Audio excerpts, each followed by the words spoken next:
болно. Амен. Тэгэхээр үнэхээр Христийг илгэалтийн чуулганы бас гол зорилго бол бидрийг алдагдсан үхэл рүү явж байгаа найдваргүй тэр хүмүүст бидрийг энэ сайн мэдээг хүргэх юм зорилготой байгаа.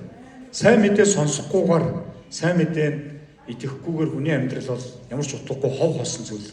Тэгээ сайн мэдээ өөрөө бол яг хүмүүсийн аварч өгсөн хүмүүсийг амьлуулж, өвчтөө хүмүүсийг эдгээж ямар ч найдваргүй болон харанхуй газар тэр найдвар болон гэрлийг тусгах идэг ийм агуу. Өнөөдөр энд суусан хүмүүс сайн мэдээ сонссон учраас л та энд сууж байгаа. Тэгээ бидэрт найдвар байгаа аахгүй. Бид энэ дэлхийн төр зүрийн амьдралаас бид мөнхийн ус руу очих болно, тийм ээ. Ийм мөнхийн үн цэнтэй зүйлсийг ойлгосон хүмүүсийн амьдрал энэ төр зүрийн асуудалд тавх хүчтэй байдаг. Тэгээ хэлж чинь бурхан бол итгэмжтэй, явах үед яг хангадаг. Тэгээ үндэ бид нар бол өнөргөл залбирч ирсэн. Би яг энэ багийг Казахстанаас наашаа гартал охиныгоо Туркээс наашаа гартал бол ер нь бол байнгын нэг юм залбиралтай тий. Тэгээ залбирал өөрөө маш хүчтэй зүйл байхгүй. Залбирал өөрөө яадаг вөхөр ерөөсөө маш том зэвсэг байдаг.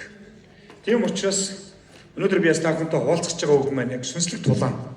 Бидний амьдралд болж байгаа асуудлыг шийдэхэд бол бас залбирал гэдэг зүйл бол тий бурхны хүч чадлыг буулгаж ирдэг, бузар мөгийн хүчийг хүлэж тий түүнийг хөөх эрх мэдэлтэй байдаг. Тэгээ өнөөдөр үнэхээр хүмүүс боддог тулааны тухай бодохоор бид ингээд нэг амьдралдаа нэг амар тулалдаал ингээд нэг юм тэмцгээл яг го Паулийн хэлэхээр харах юм бол сайн тэмцээр тэмцэх тухай хэлж ирж байгаа. Гэхдээ эргээд харах юм бид яг үннийг ойлгох юм бол Есүс загалмаа дээр диаволын үлсийг аль хэдийн тийм үү ялсан байна. Диаволын үлсийг аль хэдийн тийм үү нэгсэндээ одоо хүчгүй болгосон шүү дээ. 1-р Иохан 3:8 дээр хэлсэн байгаа. Мөн хэрэг бид нар харах юм бол Колосын номон дээр юу гэж хэлсэн бэ гэхээр тэр загалмаа дээр тийм үү бидний дайсалж байсан бүх үрийг хүчгүй болгосон гэж хэлсэн. Бид нар өнөөдөр энийг тунгалах ёстой, үүнд итгэх ёстой.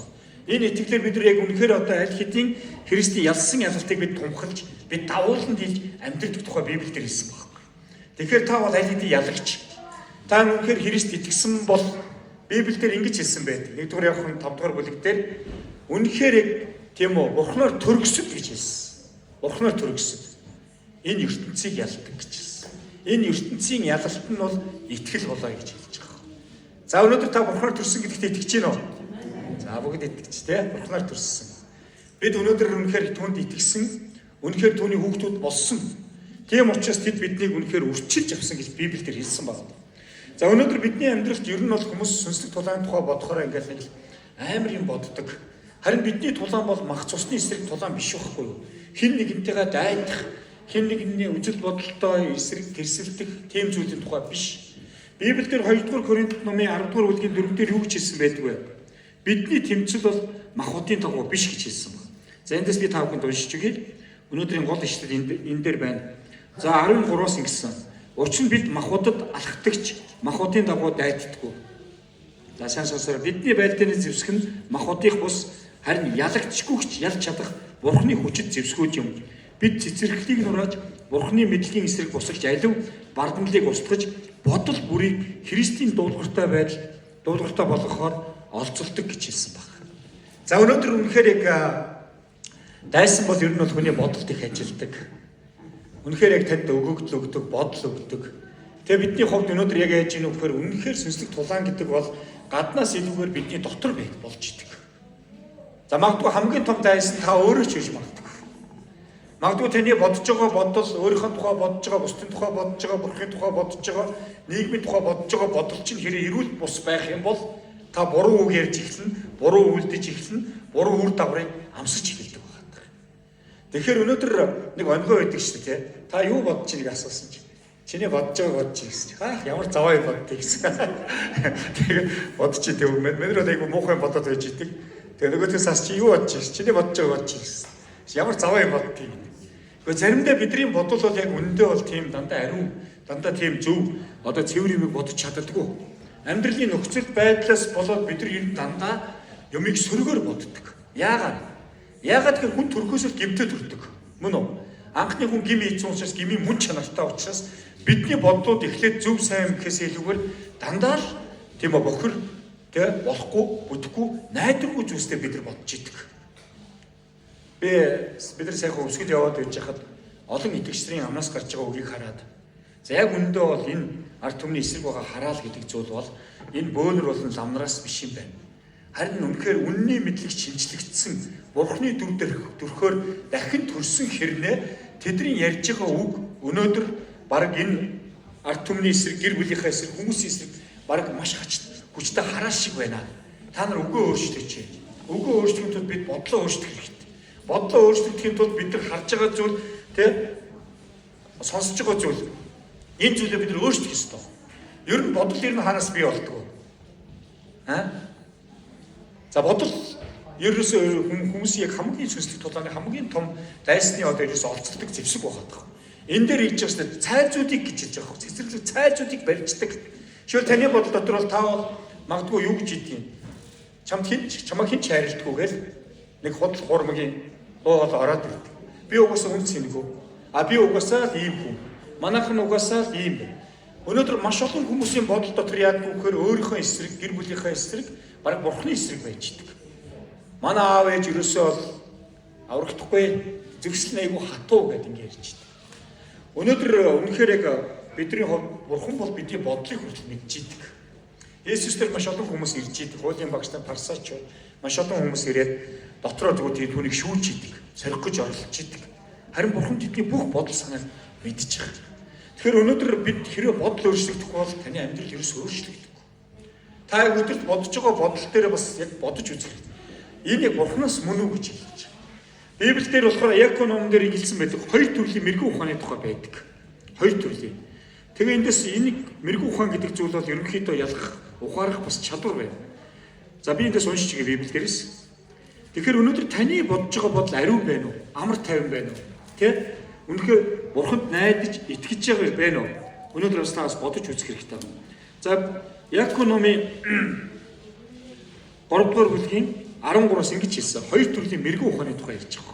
Та нарын дунд хэн ч мэрэгэн агаад ухаалгүй. Тэр хүн бие зүв авч явна. Мэрэгэн ухааны дөлгөөн зангаар үйлсээ харуул гэж хэлж байгаа. Хэрэг зүрхэн чинь гашуун атаархал ба хувь ээжээс нь зориг байхавас бүү бардам. Үнний эсрэг худал буяар энэ мэрэгэн ухаан бол дээрээс бууж ирдэг нь биш, харин газрыг төрлөхийг бөгөөд чөтгөрөх юм гэж хэлж байгаа. Тэгээ учир нь хаана атаархал ба хувь ээжээс нь зориг оршиж байна. Тэнд замбраагүй байдал болоод аливаа муу мухай юмс байдаг. Харин дээрээс ирэгч мэрэгэн ухаан нэг даруун, тэгээд амар тайван, дөлгөөн, ул суртай, өршөөл ба сайн үр жимсээр дүүрэн ялгууралдгүй хоёр нүур гаргадаггүй байж. Амар тайвныг бүтээгчд нь амар тайван дотор итэрж зөвхт байдлын ургацыг авдаг гэж хэлж байгаа. За өнөөдөр бол бид нар бол өнөөдөр нэгдүгürt бол бодолтой үнэхээр яг Христэд олзлуулах хэрэгтэй. Заримдаа бидний бодол биднийг төөрүүлээд, биднийг магадгүй биднийг үнэхээр самууруулаад, заримдаа бидний бодол биднийг үнэхээр яг уйтгарч гониглуулж идэг. Харин яг энэ үед та юу гэж бодох вэ гэхээр өнөөдөр яг ийм бодлууд таны дотор байгаа бол энэ бол хизээч Бурханаас биш.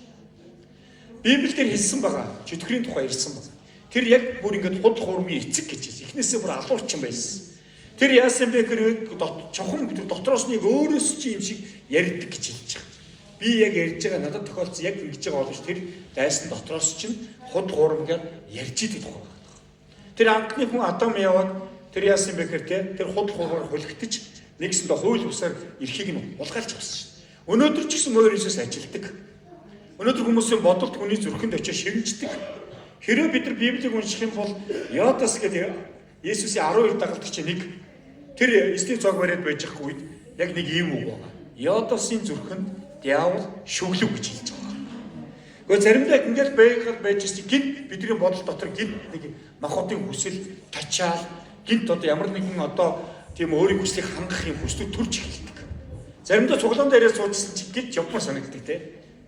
Гинт ерөөсөө нэг найзтайгаа уулзмаар ажил төрөл явмаар янз бүрийн зүйлүүд ирж.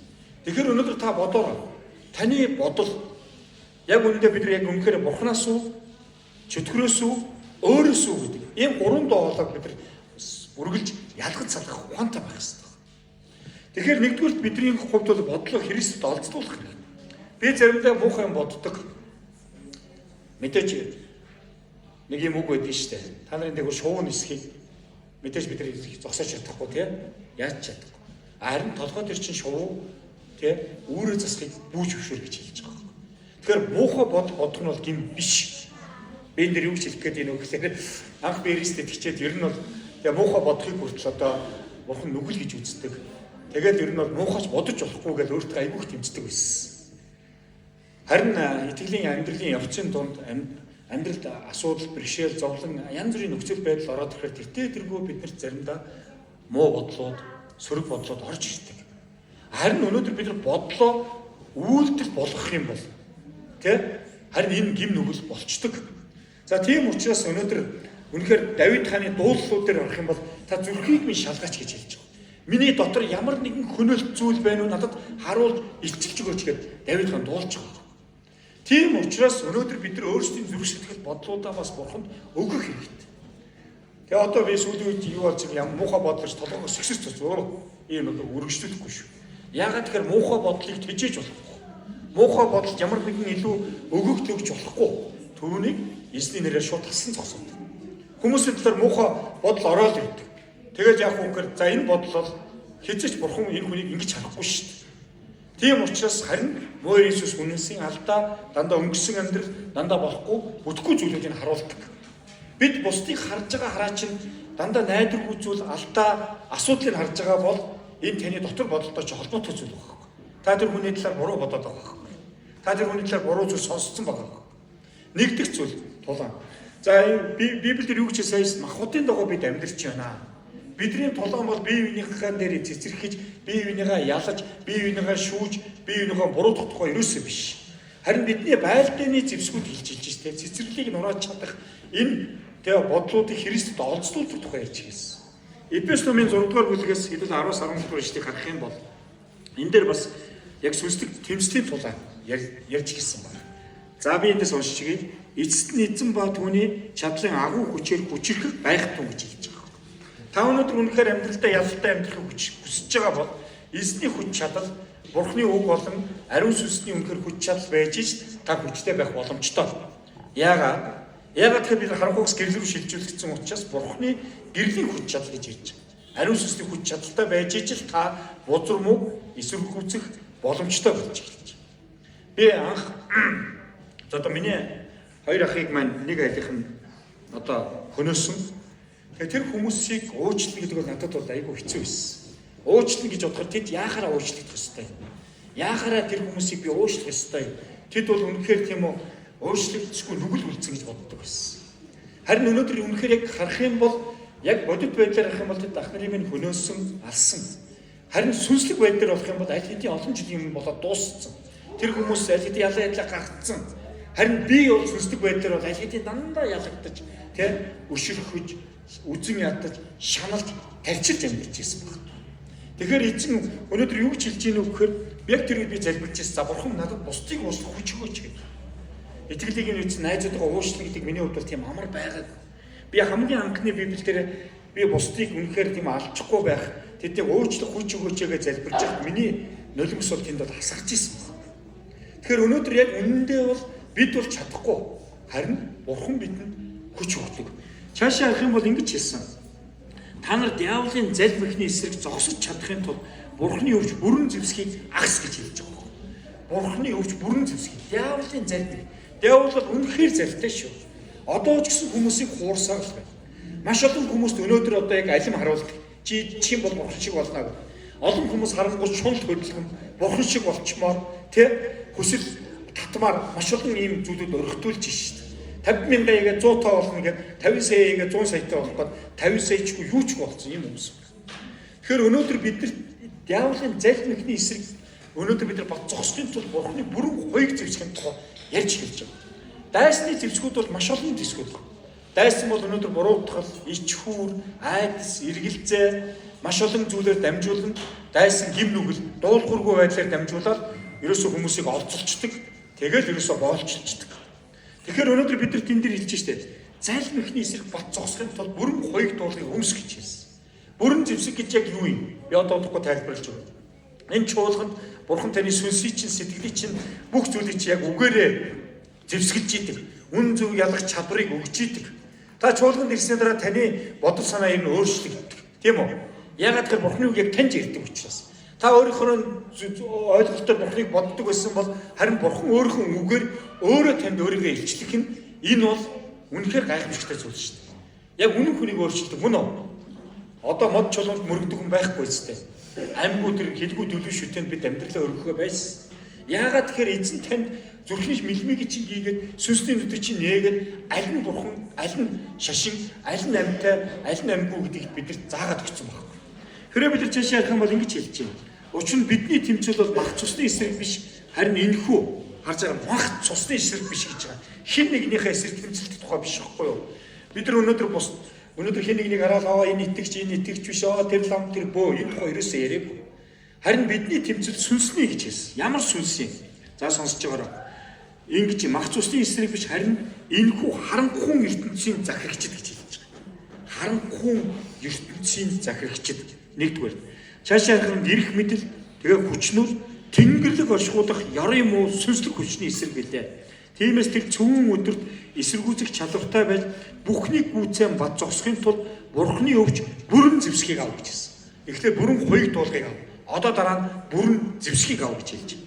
Тэгээд бат зогс. Инхдээ та нар бэлхүүсээр үнний бүсэлж зөвхт байдлын хуйгийг өмсөж амар тайвны сайн мэдээний бэлэн байдлыг хөлдөө өмс. Энэ бүгдээр ёрын муу нэгний бүх галт цомыг унтрааж чадах итгэлийн бамба авралын дуулга болон Бурхны үг болох сүнсний сэлмийг ав гэж хэлж байгаа. Тэгээ ингээ харах юм бол сүнс дотор цаг үргэлж аливаа залбирал ба гуйлтаа өрг үүний тулд хамаг ариун хүмүүсийн төлөө бүхий л цөхрөлтгүй оролцох гуйлтуудаараа сэргэг бай гэж хэлж байгаа.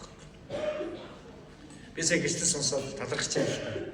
Хүн чинь бас нэг яг үнэхээр тэгээ Бурхан өнөөдөр илгээ хүмүүсээ илгээж байгаа. Гэхдээ тэр бол итгэмжтэй. Үеийн төгсгөлөрт хамт явна гэж байна. Бурхны амлалт баг. Тэмдгүүд гайхамшгүй дагалдна гэж хэлж байгаа. Бурхан өөрийнхөө үнэхээр тийм агуу захимжийг биелүүлэхээр зөвхт байж хаанчлыг хайгаа явж байгаа хүмүүстэй үргэлж хамт байдаг. Тэр бол итгэмжтэй. Яг хүний ингээд найдвар, хүний цөхрөл яг дуусах үед яг тэр үед Бурхан бас ажиллаа хийдэг байна. Тийм учраас өнөөдөр бидний амьдрал бол ерөөсөө тэмцэл. Тэмцэлгүй амьдрал бол ерөөсөө ямар ч амжилт, ямар ч ялалт байхгүй. Яг тэмцэл гэж яг юу юм бэ? Би одоо ингэ бодож байна л та бид нар ингээл би энийгээ ялах гэдэг тухай биш. Харин тэмцэл гэдэг бол бид нар өөрсдийнхөө ялц сурах хэрэгтэй. Бид нар бурханлаг бус, зан чанар, хандлага, одоо махуудын хүсэл тачаалуудыг бид Бурхны хүчээр, Бурхны сүнсээр, Бурхны үгээр л бид нар ялж чадна. Харин бид өөрсдөө төвчих юм бол зарих уухгүй шүү гэж 7 хоног тавьчихна. Тэгээд 8 хоног тэр яад тийм 7 хоног уухгүй байхдаа итайхан багаараа гэл тэгэл ууштай. Хүний төвчээр бол хязгаартай байна. Тэгээ муу Иесус бол өнөөдөр төвчж чадахгүй тэр хүслийг өгч тэр муухай тийм одоо юу гэдгийг сорьдог хүмүүсийг. Харин өнөөдөр бидний яг үнэхээр бид нар байлдах одоо тэмцлийн тухай ярьж байгаа. Та өөрийнхөө төлөө тэмцэх хэрэгтэй. Таныг биеийг өнөөдөр Бурхны орших сүм гэлцсэн. Ариун сүм гэлцсэн, сав гэлцсэн. Гэтэл өнөөдөр би энэ ариун савн дотор өнөөдөр энэ тэргүүн дотроо би муухай бодолтой байж, муухай хүсэлтэй байж, муухай одоо юу гэх юм хандлагатай байхыг Бурхан ерөөс хүсэхгүй байна. Тэгэхээр бидний яг өнөөдрийн итгэлийн амьдрал бол яг Библиэлд хэлсэн байгаа шүү дээ. Диаволын тухай ярьж байгаа. Тэр та нарын өрсөлдөгч гэж хэлж байгаа. Тэр бол танд үнэхээр атархдаг. Яагаад гэвэл та аврагдсан учраас. Тэр үнэхээр атархдаг байна. Яагаад гэвэл та тэр галт нуурын биш. Та мөнхийн усад очих. Үнэхээр итгэлээр дамжуулан Бурхны нэгүслээр дамжуулан Христийн цус тэр амиар дамжуулан та аврагдсан учраас диавол танд үхтлээ атархдаг байхгүй. Тийм учраас амьдралыг чи үр жимсгүй байлгах гэж ямар нэгэн цоорхоо, ямар нэгэн тэр бамбаачин цоорхоо байгаа, ямар нэгэн бурхалаг ус байх юм бол диавол байрлалаа эзэлдэг. Тэгээд таны хууль бусаар захирч, таны баяр хөөр, таны итгэл, таны үн цэнийг хулгайлахыг оролддог. За тэгэхээр ах トゥ ус минь ээ. Өнөөдөр дайсан бол өнөөдөр маш олон арга нь өөрчлөгдсөн байна. Өнөөдөр олон хүмүүс за би ямар арх уудаг биш, би ямар тамхи татгаа байлцсан, би лам дээр очихоо байсан, би хуурам шүтгэн байсан, би бол одоо сүмдээ явдаг, би 11 өргөдөг, би бол эзэнд үйлчлдэг гэж бодож байгаа. Тэгэхдээ өнөөдөр дайсан бол залтай. Таны харж байгаа, сонсож байгаа, ярьж байгаа зүйл ирж байна. Өнөөдөр маш олон хүмүүс одоо хуурам шүтэнтэй болсон тий. Би одоо ингээд би бол их баг үздэг байхгүй. Тэгсээр л ихтер мэн чи пэйс үзтэй л гэдэг. Пэйс үзэх завгүй л үйлчлэж яваад байгаа. Гэртээ ирээд 5 минут үзэхээр л манай ихтер 5 цаг үзсэн юм шиг л болдог. Тэгээд ингээ харахаар яг үндэ бол энэ зүйл бидний гуруу татдаг, сорьдог. Та пэйсээс өнөөдөр барьж байгуулагддаг. Харин цаг хугацаагаа алддаг. Тэ? Өнөөдөр тэн дээр дандаа болж үдэхгүй муу мэдээнүүд явдаг. Магадгүй харах зохисгүй тэ үзэж болохооргүй ийм зүйлүүд бидний хүсснээр биш ийм зүйлүүд гараад ирдэг. Тийм учраас ахын дүүс минь ээ өнөөдөр үнэхээр хүн гим нүгэл үлдэх юм бол ямар ч хамгаалтгүй болчихдог. Гим бол ерөөсөө дайсны хамгийн том зэвсэг багхгүй. Тийм учраас өнөөдөр Библиэлд бидний хувьд сүнслэг тулаан гэж яг юу юм? Бид нар өнөөдөр өөрсдийн үнэхээр Библиэлд хэлсэн байгаа шүү дээ, тийм. Нэгдүгээр энэ дээр юу гэсэн би амьд ариун тахил болгон өрөг гэж хэлж байгаа. Энэ биеийг бидэрт нүгэлт бүү өрөг гэж хэлж байгаа. Энэ сүнслэг мөргөл мөн гэж хэлсэн. Та адилхан өглөө босоод залбираа. Эзэн минь өнөөдөр надтай хамт байгаа. Намайг хамгаалан сахиараа. Бузар муу бодлуудаас, бузар муу хүмүүсээс, уруу татлагаас, сорилтоос, махбодын хүсэл тачаалаас ялан дийлэх хүчийг өгөөч гэж та өглөө болгон би таныг бас залбирдаг байгаасаа хүсэж байна. Яг тэгэхээр зүрх айгүй хуурамч байхгүй. Бид нар өнөөдөр хүний зүрхсээр ерөөсө 2 секундэд л өөрчлөгддөг. Би одоо гим нүгэл үлдэхгүй, би бол цэвэр ариун амьдрна гэж бодоод явж ирсэн. Өнөөдөр ихнэртэй хайртай гэж хэлнэ. Ихнэрийнхээ хайрлна гэж утсан чи ачсан нөгөөх нь те шүүрээ унтсан байж ивэл тэгэл алмаар санагдана. Тэгээд дайсан болдог байж та хамгийн том дайсан нөгөө чарч. Тэгээд хэлэх үгүй хэлж өгнө. Тэгээд бодол санаа бол тэгээд шонцоо атмаар санагдана. Тэгээд ерөөсөө дайсан бол маш энгийн. Дайсан тийм хол байхгүй яг хажууд ч л байж идэг. Бэр буруу бодол ярих юм бол тэгээд буруу үг болоод тэгээд тэр хэл дайн болно. Мөн үү? Тэгээ ялагч нь хинч байдгүй. Харин өнөөдөр хоёулаа хохирогч болдог. Харин ялагч бол ганцхан чөтгөр байдаг шүү. Тийм учраас ахын дүүс минь ээ. Өнөөдөр үнэхээр яг би эндээс тавханд хуваалцах байгаа зүйл маань. Библиэлд бидэрт үнний бүсний тухай ярьж гисэн. Тэгэхээр нэгдүгээр үнний бүс. Тэгэхээр өнөөдөр үнний бүс гэж яг юу юм бэ? Бид ингээд бүс бүстэй яг төсөөл хэл. Би танд юу гэж үнний бүс гэдэг Христ таны тухай яг юу хэлж байгаа Библиэлд олж мэд. Би юу гэж хэлэхэд хүмүүс намайг буруутгадаг, шүүдэг. Хамгийн хайртай хүмүүс юмсан чи яаж намайг. Харин би юу гэж хэлдэг вэ гэхээр өнөөдөр Христ намайг аль хэдийн уучлаад зөвтгөгдөөд Христ намайг яллахгүй байхад чи намайг ялдаг хин бэ? Өнөөдөр магадгүй бид нар өөрсдөө ялж идэг. Өөрсдөө ялчвал бид нар Бурхны нэгүслийг бид нар бас уландаа гიშгэж байгаатай адилхан байна. Бурхан таныг өнгөрсөн одоо бүх зүйлээс чинь таныг үнэхээр тийм үү Библиэлд харах юм бол ямар ч ялгүй болгоцсон байна. Энэ итгэл таныг дахиж ял үлдэхээс хамгаалж идэг. Энэ үннийг бид нар авч итгэлээр амьдрах хэрэгтэй байна. Туйлын ариун бурхан таныг зөвтгөө хэлсэн байна шүү дээ. Та үнэгүй зөвтгөгдсөн байна. Харин таны зөвтгөлийн төлөө Иесус төлөөсийг төлөвлөсөн. Асар их төлөөс төлөгдсөн учраас та одоо ямар ч төлөөс төлөв. Харин бид нар үнний бүсийг яаж бүслэх ёстой вэ?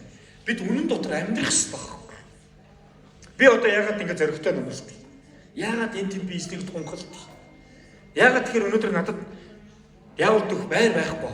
Өө чи өчтөр арх үгүй явж ирсэн шүү дээ гэж хэлж чадахгүй байхгүй. Яагаад тэгэхээр тэр диаволын өнөөдөр миний амьдралд барих зэвсгүүдийг айл хэдийн нурааж хаяад хүчингүй болгоод амьдралаасаа зайлуулсан байна. Тийм учраас үнэн өгөөсөө өөрөө ялдаг. Тийм учраас ахын дүүс минь бидний үнэн байгаасаа гэж хүсдэг. Амьдралын бүх талбарт. Би ер нь жоохон үнэн байхыг хүсдэг. Миний алдаа оноо тий сал сул олон хүчтэй одоо тий бүх зан чанарууд ер нь чуулганы гэр бүлийн хүмүүсийн өмнө нээлттэй байдаг. Яагаад тэгэхээр би ийм л хүн баг. Тийм учраас өнөөдөр би бас хүмүүсийг өнөөдөр байгаагаар хүлээж авах хэрэгтэй. За тэгэхээр өнөөдөр юу ч хэлэх гээд энэ нөхөр өнөөдөр биднийг Библиэлд сарах юм бол бид нар Христ дотор хэн бэ гэдгээр маш сайн мэдэх хэрэгтэй байна. Та бол үнэхээр үнцэнтэй Бурхны хүүхэд байна. Христ дотор та шинэ бүтээл болцсон. Христ дотор та зөвтгөгдөж, уучлагдаж, та үнэхээр хайрлагдсан нэг юм байна. Амен. Бид нар цаашаа гарах юм бол энэ дөр зөвхт байдлын хуйг гэж ярьсан. Өнөөдөр энэ чэйжвч юу хардггүй үнэхээр зүрхийг хамгаалдаг. Библиэлд зүрхээ хамгаал гэдэг байна. Ихэнх тохиолдолд бид зүрхээ яагаад хамгаалж чаддаггүй? Бидний харж байгаа, сонсож байгаа, ярьж байгаа, бодож байгаа зүйл бохир байх юм бол энэ зүйл бидний зүрхсэл дотор бидний тийм дотоод хүнийг бий болгодог. Тэгээ яаж ийм вөхөр өнөөдөр яадаг вөхөр хүний оюун ухаан хаагдчих шүү дээ. Юмыг харахтаа бурхан чамд хайртай шүү чи үнцэнтэй шүү вөхөр битгий балаа юм яриад би харин шигшин дурггүй. Харин нөгөөх нь нэрээ чи ял харагдсан байна, бодорцсон байна, суулж өнцөгдсөн байна. Ийм ном уншвал, тийм ном уншвал ингэхгүй чи өхөнөхөр ямар сайн лам байг мөнгө өгөө. Яагаад тэгэхээр бид нар ямар ч чийж авч зүрх сэтгэл ямар ч хамгаалт байхгүй болсон байхгүй. Тийм учраас ахын дүүс минь ээ. Өнөөдөр бид нар Библиэлд юу гэж хэлэх гээд энэ үг гэхээр зөвийн чийжвч Есүс нүглийг аль хэдийн ялцсан юм аа. Диаволын хүмүүсийг аль хэдийн устгацсан байна. Өнөөдөр та зөв л байх юм бол зөв шудраг амьдралыг бурхан дандаа өрөөдөг.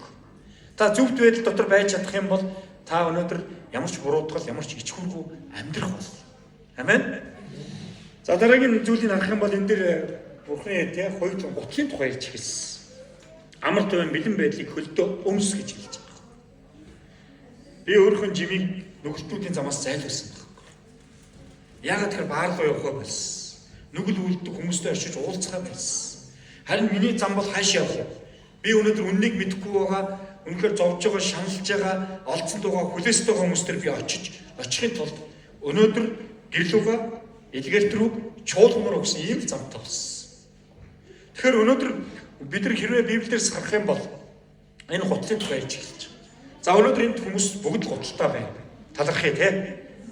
Өнөөдөр дэлхийд дээр хэдэн мянган хүн баг гутлахгүй байгаа шүү дээ. Гуталтай болохыг мөрөөдөж амьдарч байгаа. Тэгээ гутал бол аюулгүй байдлыг илэрхийлдэг. Тэгээд Ромын цэргүүдийн гутал нь дор хадастай байдаг гэсэн. Яг хадастай байдаг. Халтрахгүй тулд. Тийм учраас өнөөдөр Бурхны үг бол бидний хувьд үнэхээр яг тийм үү итгэлийн бүр суур байх хэрэгтэй. Ямар ч салхи шуур амьдралд ямар ч зовлон ирж исэн, ямар ч алдаа оноонд унсан та Бурхны өмнө ирэх ёстой. Олон хүмүүс юу гэж боддгоо гэхээр өнөөдөр морь Иесус чи ийм гим хийцэн чи ийм алдаа асуудал гаргацсан чи яаж чуулганд явдгийг гэж хэлдэг. Энэ чуулганд ариун хүмүүсийг Бурхан дуудаг байхгүй. Бүгд нүгэллээ ууч тулсан. Бурханаар зүгтгдэж дуудагцсан хүмүүс энд ирдэг. Тэр тусмаа нүгэлтэй асуудалтай хүмүүс харин энэ харанхуй газараас гэрэлт ирэх юм бол энд Бурхан ялах хүчийг нь өгдөг. Би хэцүү үедээ яг ер нь бол эзний өмнө ирдэг, залбирдаг. Амьдрал заримдаа хүн болгоны амьдрал янз бүрийн зовлон баг. Зарим хүн хувь зовлон гэж бодож байгаа хүн зарим хүмүүсийн хувьд хүсэж ирэхгүй жаргал байгаа шүү дээ. Үнэн шүү дээ. Тэгэхээр өнөөдөр хүн болгоны одоо тийм асуудал өөр байна. Эдгээр бид ойлгох ёстой. За итгэлийн бамбааны тухай ярьж хэлж байна. Амьдралд янз бүрийн өнөөдөр дайсан дандаа галцсануудаар харавдаг. Гэл таны зүрх рүү чи нэг тэгээд явал шүглждэг. Ямар нэгэн хот хуран бодол өгдөг. Тэгээд нөхцөл байдал, найдваргүй байдлуудыг харуулж гээл. Яг ийм үед хүмүүс итгэлийн бамбааг өргөх ёстой байхгүй. Өнөөдөр олон хүмүүс итгэлийн бамбааг өргөдгөө муу Иесусд хүч өгдөг. Манай хүүхэд угаасаа манай ээж угаасаа хүлээж авдаг зүрх нь хатуу. Тэр бол ёстой шийдэх ухааны амар том мэдлэгтэй. Тэр бол ёстой эсэргүүцэгч гэж ингээл. Тэгээ яад хүүхээр дандаа болохгүй, бүтэхгүй, найдваргүй зүйлсийг нь яриад юу итгэлийн бамбаагаа өргөх биш. Итгэлийн бамбаа гэж яг юу юм? Өнөөдөр хэцүү үед. За миний хувьд гэсэн хэцүү үед зөндөл гэсэн. Манай ихнэр бүтээр өвчин төгөө энэ бол манай гэр бүлийн зүйл бидний авах ёстой зүйл биш. Есүсийн шарахаар бид итгэрсэн. Бид энийг хүлээн зөвшөөрөх. Манай хүүхдүүдийг төрөхөд эмчнэр юу гэжсэн тархины даралттай гэж. Наад үгүй чи өчөнгөө болгож байна. Тархины даралт гэж хизээч байхгүй. Бид нар авахгүй гэж. Миний дөрөв хүүхэд нэг ч тархины даралт байгаа. Харин эмч хэлэнгүүт нь яа түүгээр итгэлийн бамбаага өргөхгүй. Тархины даралттай гэсэн шүү гээл. Тэгээд агаар салхи газраар ингэж явал. Тэгээд хүний нэг хэлсэн үг болгонд итгэл тэрийг нэгэл өөгшүүлээд дэвргэж явж байгаа. Энэ бол чөтгөрт хүчийг өгөж бид Бурхны одоо итгэх тийм одоо итгэлийн бамбаага барьж чадахгүй байна. Таны амьдралд асуудал ирээ. Нөхцөл байдал ирээ. Яг энэ үуч яах вэ? Хэцүү шүү дээ. Яг үнэ. Гэхдээ бид итгэх ёстой байхгүй. Итгэл өөрөө бис найддаг зүйлсийн бодит байдал, харагдахгүй зүйлсийн баталгаа гэж хэлсэн. Амьдралд хэцүү тохиолдох юм бол шууд итгэлийн бамбаага өргө. Өвчтөй байх нь Есүсийн шахаар би итгэсэн. Магадгүй өнөөдөр үнэхээр таны амьд санхүүгийн зүйл хэрэгтэй байх бол энэ тулаан байхгүй юу? Энэ үуч юу хийх вэ? Христ дотор. Тэгээ эзэн өөрийнхөө алдагдах баялгаас намайг хэрэгтэй бүхээр нь хангах болно. Амен. Энэ бол тулаан баг. Хин нэгэнд хэцүү байх юм бол Есүсийн нэрээр үнэхээр би түүнийг уучлж байна. Уучлал бол айгүй том зэвсэг шүү дээ. Өнөөдөр би уучлсан учраас өнөөдөр би Христ дотор хамт түүнтэй хамт ялсан баг. Би ялагдаагүй. Хэрэв би уучлж чадахгүй байсан бол би амиа орж нас орох байсан. Магадгүй энэ үйл уучлал надтай хамт явсараа би хин нэг устгаж бүр мөсөн би ялагдах байсан. Харин уучласнаар би эргэж хэлэлтэй болсон.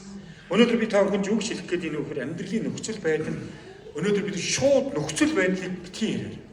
Израилийн ард түмэн Галилед гээд өндөр том биетэй нөхөр 40 өдрийн турш гарч иж айлгачсан. Нөгөө хүмүүсийн том биетэй зэвсэгтэй нөгөө хүнийг хараад тэд айгаал чичрээд ирсэн. Харин тэгсэн Давид гэж жоохон хүүхэд дүүгүрж байгаа чулууч галчиж байгаа. Та нар бодоод таны амьдрал ямар Галилед вэ? Одоо давж чадахгүй ямар уулууд байна. Өнөөдөр тэр уулыг нь биш, уулын дээр байгаа бурхныг нь, Голиотыг биш, Голиот үнэхээр яг Давидын эцэг байгаа шүү дээ. Алсан барыг миний саврд өгсөн. Тэгээ би агуу эзний нэрээр ирж байна. Бурхны нэрэнд хүч чадал байдаг. Өнөөдөр бурхны нэрүүдийг бид үнэхээр тунхлах ёстой. Эдгэр хэрэгтэй бол үнэхээр Арафа, Яхава Рафа эдгээрч эзэн. Үнэхээр та ганцаарч хэцүү байгаа бол үхлийн хөндийгээр туулсан ч би айхгүй. Дуулын үгүүдийг бид тунхал. Бурхны үгнээс чөтгөр үхлээ гэдэг байхгүй. Ойлгож байна. Тэгээ өнөөдөр хүмүүс өнөөдөр бурхны үгийг ярихаас илүү дандаа богийн үгийг нөхцөл байдлын үгийг тунхалж байна. Би энэ чуулганы хүмүүсийн итгэлийн хүмүүс байгаасаа гэж хүсэж байна. Гэрч чинь, хоолны сав чинь хоосон байгаад очоо ерөө Есүсийн нэрээр. Тэгээ нэг ядуу эмигэн баян айлын хажууд амьдэрдэг байсан баг. Тэгээ ядуу эмигэн бол яг үнэнхээр итгэлээрээ залбирдаг. Тэгээ нэг удаа өглөө осоо залбирч исэн баг. Юу ч баг. Эзэн минь би гахаа мах идмээр байна. Би ийм идмээр. Айгүй олон гой тансаг юм залбирч исэн нөгөө баян нөхөр сонсч исэн. За энэ муу эмигнийг нэг янзын үзээд хидаа. Тэгээ нөгөө чи залбирлыг нэгээ сонсож байгаа байхгүй нөгөө баян. Гэсэн чинь гахаа мах хям тэгэл талах өгөрчий гэдэг амар гой ярьсан чинь манай баян бодсон баг. За эмигний гараж яваад ирэнгүүт нь би энийг нэг доог тохуу хийгээл дэлгүүр очиад нөгөө гахаа мах талах хям бүх тансаг юм ярьсан гэрт нэсрээ тавьчихсан. Тэгсэн нөгөө эмигний гэртээ орж ирээд эзэн минь баярлаа та ястаа үнэхээр миний залбирлыг сонсч хариулдаг гэдгсэн чинь нөгөө баян хоорч чи юу яриад байгаа би наадах чи авч өгсөн гэдгсэн чинь харин тийм ээ би залбирсан учраас надад авч өгсөн байна. Өнөөдөр би эндээс юу ярих гээд байна? Та үнэхээр эзэн залбирх юм бол эзэн шидэр биш шүү дээ. Хин нэгнээр ажилтдаг байхгүй юу? Ойлгож байна уу? Би өсвөлдөө ингэж залбирдаг. Заримдаа хэцүү эзэн хин нэгний зүрхийг хөдөлгөж гэж залбирдаг. Бурхан хин нэгний зүрхийг хөдөлгөж хин нэгнээр дамжуулж таныг босгон байгуулж тэгээ таны залбирлын хариултанд өгдөг. Тэгэхээр өнөөдөр тэр баян хүн эмгнийг тухурах гэж байгаа боловч яг үүндээ тэр бурхан залбирж исэн, бурхан залбирлыг сонссон нөгөө баян хүн бол нөгөө эмгний бас залбирлыг сонссон тийм тухурах гэж оролцсон боловч тэр залбирлын хариултаа авч чинь. Өнөөдөр бидний амьдрал бол яг үүндээ ийм байна. Би яагаад энэ түүхийг ярьсан? Тэнд өнөөдөр юу ч байхгүйсэн тэр хүн. Нөхцөл байдал юу ч байхгүйсэн. Боломжгүй байсан. Гэхдээ тэр эмгэн залбирсан мөн үү? Тийм учраас амьдралынхаа нөхцөл байдал бид нар итгэлийн бамбааг өргөнө гэдэг нь ямар нэгэн нөхцөл байдалд орох юм бол та зүгээр эзний өмнө өвдөг сүгдөө зүгээр зүрхээ түүнд өрг үнэн залбирал хэрэгтэй шүү. Хэцүү байгаа бол хэцүү байна. Би үнэхээр уурлах гээд байна. Би нүгэл үлдэх гээд байна. Би магадгүй хүнийг шүүгээд байна. Энэ залбирлыг бурхан сонсдог баг. Хүмүүс юу гэж бодох вэ? Залбир гэхээр муухай үг хэлж бурхан гомдчихно гэж боддог. Үгүй шүү. Тэртээ тэргүй амнаас гарч байгаа гоё үг биш. Зүрхэн дэх байгаа гашуун ата хорсол тэр хувийн хүслийг чинь бурхан мэдчихэж байгаа шүү дээ. Тийм учраас Давид хааны залбирлыг та нар хэрэг дуул намдэр унших юм бол анх шинэ багтаа би гайхаж баах энэ хаан ирнэ. Бурханы зүгшлийн лагуу хүний ямар амар залбир. Давид ха ингэж залбирч байгаа шүү дээ. Шүдэг энэ цум зохиод нүдийг энэ ухаад үр хүүхдийг өнчрүүлээд өгч гэж. Тэгээ би гайхаж ямар амар зүрхсэтгэлтэй юм бэ гэсэн чинь харин эцэстээ яг хүмүүсийн зүрхсэтгэл дотор яг л ийм л хүсэл байж байгаа. Тэгээ Давид хан тэр зүйлийг бурханд гаргаж өгсөн учраас нүдийг нь ухаж, шүдийг нь цохиж, үр хүүхдийг өнчрүүлээг байхгүй. Тэгэд залбирч исэн учраас Саулыг алах боломж байсан ч тэр өстөнгө алаагүй. Тийм үү? Харин өнөөдөр миний яриад байгаа зүйл тулаан бол таны дотор болдог байхгүй. Тийм учраас энэ дотор болж байгаа энэ зүйлээ бид нар бурханд ашиглах. Бурханд ашиглах. За тэгэхээр ахын дүүс минь итгэлийн бамбаа авралын дуулахын тухай ярьж эхэлж байна.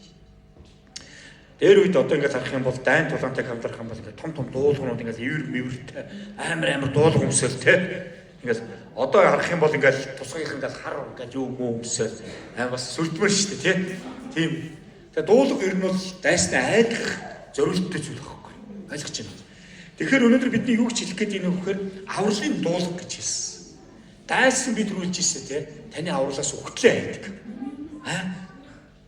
Яагаад тэгэхээр дайсан уулан тэр мойрын сүнслэлтэй тамд зориулагдсан байсан там бол. Харин өнөөдөр гим нүгэл хийгээд гимшээгүй хүмүүсийг хамт авч явахын тулд мойрын сүнсний ажилтдаг зүйл бол гим нүглээр дамжуулан хүмүүсийг олзлон өнөөдөр бурхны дүр төрхөөс нь хулгайлан өөртөө адилхан болохыг хүсдэг. Та нар годомжин жоо хог бүрээ явж байгаа хүмүүсийг хараа. Арх хуугаад бурханлаг дүр төрхөө алдсан, бүр үнцэн, бүр хүсэл мөрөөдлөөр чалцсан, хулгаад алдсан тэр хүмүүсийг хараа. Яг л муу Иесусний дүр төрх баг. Өнөөдөр айлууд гэр бүлдээ тавьдсан байгаа бурхан гэж шүтэж байгаа. Хохмоо толгойтой мангасын зурагтай баахан чөтгөрүүд тавьдсан. Муу Иесус тэнийг өөрийгөө бурхан гэд хүмүүсийг хуураад үннээс нь гулгaalчих байгаа. Библиэр харах бурхан бол түүлийн ариун гэж хэлсэн. Ямар ч хэм нүгэл байхгүй.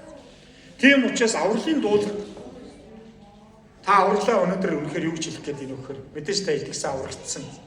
Энэ авралыг энэ бурханы хайраас таныг юу ч салгаж чадахгүй. Харин өнөөдөр бид нар авралын дуулал гэж ярьж байгаа. Тэргүүнийг хамгаалдаг. Бид нар өнөөдөр үнэхээр яг тийм үү диавол байр өгөхгүй бол харж байгаа зүйл, ярьж байгаа зүйл, сонсож байгаа зүйл, бодож байгаа зүйл дээр бид нар маш болгоомжтой байх хэрэгтэй. Таны харж байгаа зүйл эхнэр хүүхэд чинь тэгээ ганцаараа байхдаа харж байгаа зүйл чинь бурхан болон иргэн тойронд хүмүүс харж байгаа ямар ч аюулгүй зүйл байгаа. Яг тийм зүйл байгаасаа гэж үзэж байна. Ойлгож байна тий? Та хүмүүсийн нүдэн дээр ил хийж чаддаг зүйлч та ганцаараа байхдаа тэр зүйлийг хийдэг байна. Харин магадгүй хүмүүст харагдахгүй тий? Эхнэр чи ороод ирэх сувгаа сольждаг. Тэгээ хүүхэд гүгэдрэнгүүт нь гүйлгчдэг ч юм уу. Ийм зүйлүүд маш аюултай шүү. Таны бодлыг өөрчилдөг байхгүй. Таны хүслийг өөрчилдөг. Танд тэгээд яадаг вөхөр махуудын хүсэл тий өдөөлт янз бүрийн тэр бузар муу байдлуудаар биднийг уруу татан сордог. За эндээс цааш ярих юм бол бурхны сэлмийн тухай ярьсан. Өдөр болгон бид нар итгэлээр амьдрахын тулд бид нар бурхны үгийг унших ёстой. Өдөр өөрийн талах гэж ярьсан байдаг. Логос буюу бичигдсэн үг. Нэгснэ танд хэрхэн амьдрах бурхны заавар, зөвлөгөө, чиглүүлэг, удирдамж энэ дотор байна. Харин өнөөдөр бидний хувьд сэлмийн тухай ярих юм бол зөвхөн сэлмээ барайл те бай гэж хэлээгүй.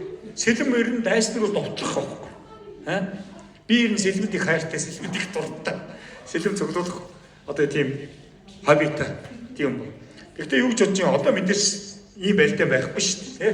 Тэгэл ингээд дуусчих шүү дээ. Хэрэг байлдах юм бол. Гэхдээ яг зүгээр би бурхны сэлмийн тухай бодож хэлж байгаа. Бид үгийг ашиглах ёстой.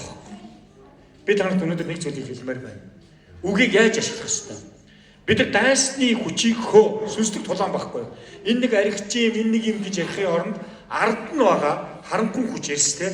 Ёр юм уу сүнслүүдийг нь хүл Есүсийн нэрээр. Харин хүнийг нь бид нар хайр гэж хэлсэн. Тэгэхээр амьдрал тохиолдож байгаа одоо та нарын авсан шийдэгдэхгүй асуудлууд байгаа нөхцөл байдал дээр нь биш. Гэр бүл чинь ямар нэгэн захирагчд гэж ярьж байна. Өнөөдөр энэ үндэсний төлөө залбирлууд явж байна. Өнөөдөр энэ үндэстнийг өнөөдөр тийм үү одоо юу гэдгийг удирдлагуудаар их хэрэгслээр дамжуулан янз бүрийн хууль тогтоолууд гаргаж байгаа. Бурханлаг ус хууль тогтоолууд гаргаж байгаа. Энэний төлөө залбир, эрх мэдлүүд гэж ярьж байна. Өнөөдөр үнэхээр Баянзүрт дүүрэг, өнөөдөр Улаанбаатар хотод Монголд яг ямар эрх мэдэл нэрхоод байна вэ? Өнөөдөр үнэхээр харанхуй хүч нэрхэж байна уу? Үнэхээр гэр бүл салт их байна уу? Аригтлалт их байна уу? Амиа орлолт их байна уу? Үүний ард агаарын хүчний ноёрхогч бузар сүнслүүд ховж ивэрдэг, хэрүүл хийдэг, тэ завхаардаг. Яг ийм сүнслүүдийг бид нар хүлэх ёстой. Библиэлд хэлсэн байгаа шүү дээ. Мах цусны эсрэг биш аа. Тэр хүнтэй тултаад ах хэрэггүй.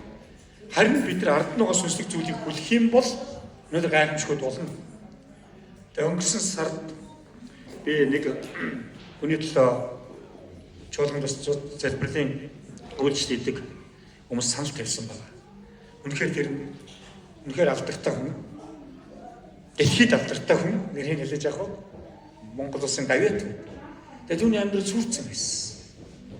Харин тэнд очиод эзний үгийг би зэвсгийг ашигласан байхгүй. Очиод бүлээн хөөгөөл залбирал тунхас. Таныг ирээд залбирал явахаар ерөөсөө сайхан унтчихэв. Тэгээ муухай үзэгдлүүд, муухай бодөр муу сүнслүүд надаас зайлж байна. Харин үнэхээр яг түүний амьдралд байсан зүйлүүдийг би хуваалцаад зурсан залбирлын багт яг тэд өөрсдөө залбирч өгье гэжсэн. Харин өнөөдөр сүнслэг зүйл тэмцэл. Үнэхээр тэд залбирсан, тэр жуучсан, тэд хөлсөн, тэр хөөсөн. Харин өнөөдөр өнгөрсөн 2-7 хоногийн би үнэхээр гоё мэдээ сонссон. Нөгөө архи хайцсан. Гэр бүлийн салцсан бол гэр бүлтэйгээ нийлцсэн.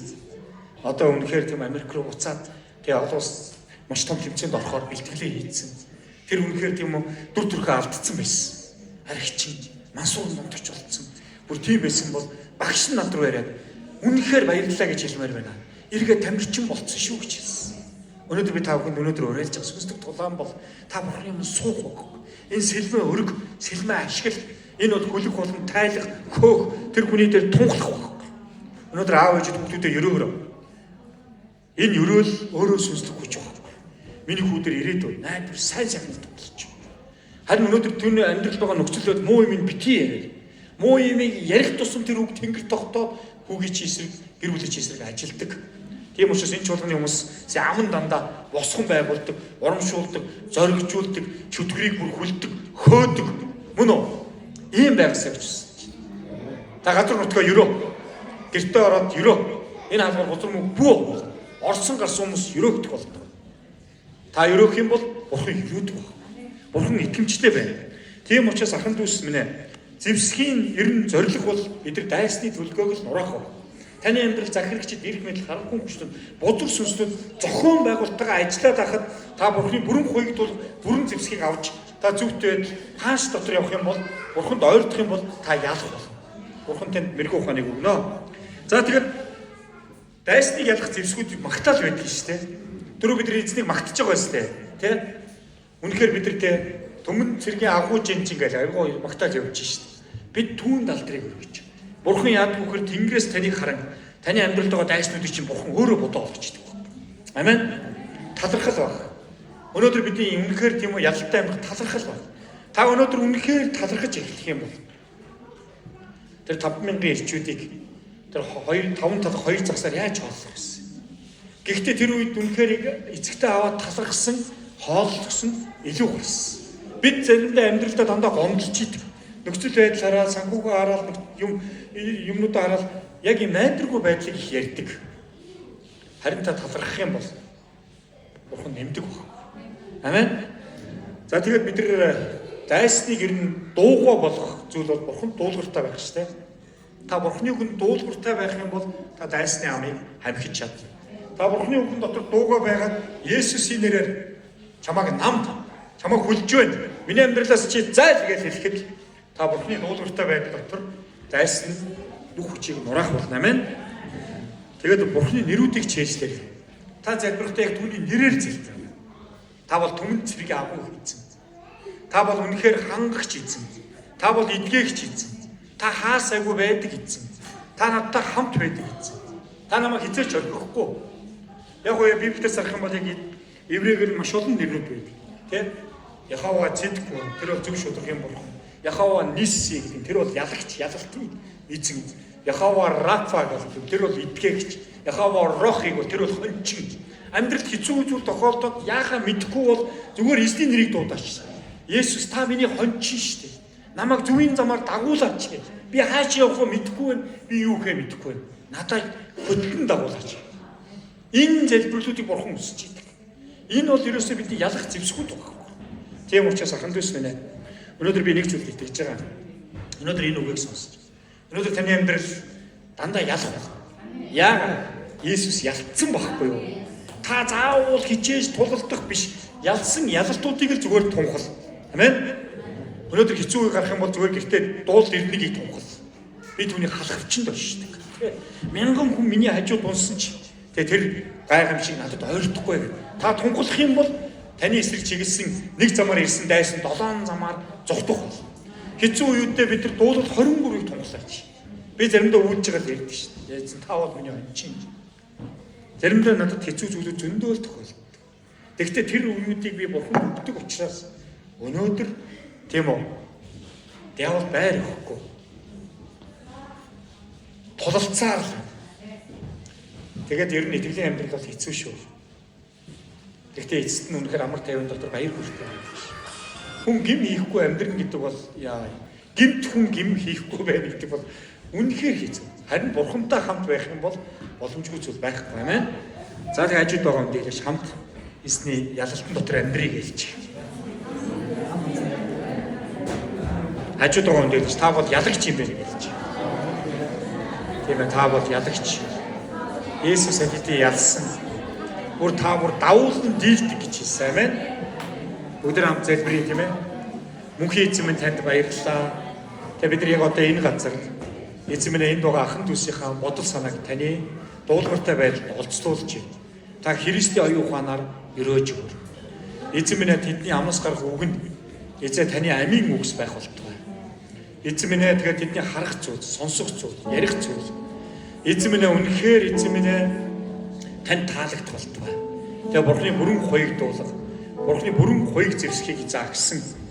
Эзэн ирээдүг итгэл найдвар дотор эзэн минь гэр бүлийнхэн төлөө өөрийнхөө төлөө энэ нийгмийн сайн сайхны төлөө эзэн минь тэд эзэн сайн тэмцлэр тэмцэгчнэр байхад та хүчийг өгөөрэй, зоригийг өгөөрэй. Есүсийн нэрээр таны моторт өргөн даатхан залбирч байна. Амен.